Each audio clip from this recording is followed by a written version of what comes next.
আসসালামু আলাইকুম। আপনি কি জানেন সব সত্য কথা বললেই সংসার সুখী হয় না? অনেক সময় অতিরিক্ত স্পষ্টবাদিতা আপনার সাজানো সংসারকে নরক বানিয়ে দিতে পারে।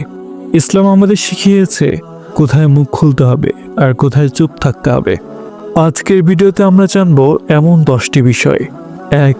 মানুষ হিসেবে আমাদের অতীতে ভুল হতে পারে।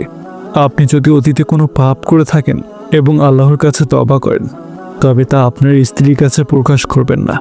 আল্লাহ যে গোপন রেখেছেন তা গোপন রাখে ইসলামের শিক্ষা। 2.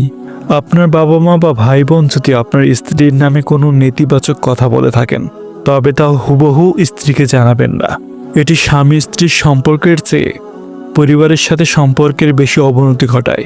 আপনার স্ত্রীর সামনে অন্য কোনো নারীর সৌন্দর্য বা গুণের অতিরিক্ত প্রশংসা করবেন না। এটি তার মনে ঈর্ষা বা হীনমান্যতা তৈরি হতে পারে, যা সম্পর্কের গভীরতা কমিয়ে দেয়। 4.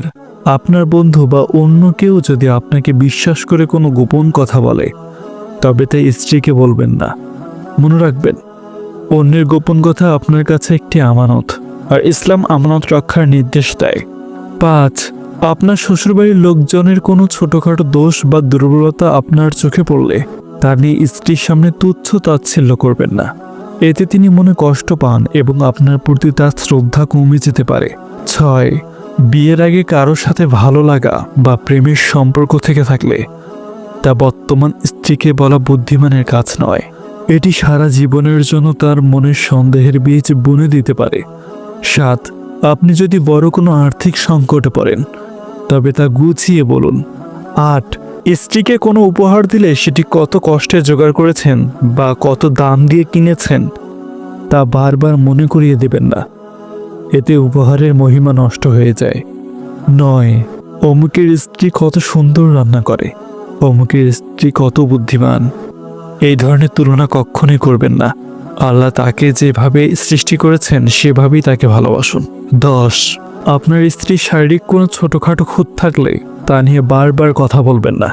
রাসূলুল্লাহ সাল্লাল্লাহু আলাইহি ওয়াসাল্লাম বলেছেন, একজন মুমিন স্বামী যেন তার মুমিন স্ত্রীকে ঘৃণা না করে। তার একটি আচরণ খারাপ লাগলে অন্যটি অবশ্যই ভালো লাগবে। আল্লাহ সবাইকে বোঝার এবং আমল করার তৌফিক দান করুন। ভিডিওটি ভালো লাগলে লাইক দিন এবং চ্যানেলটিকে সাবস্ক্রাইব করে দিন।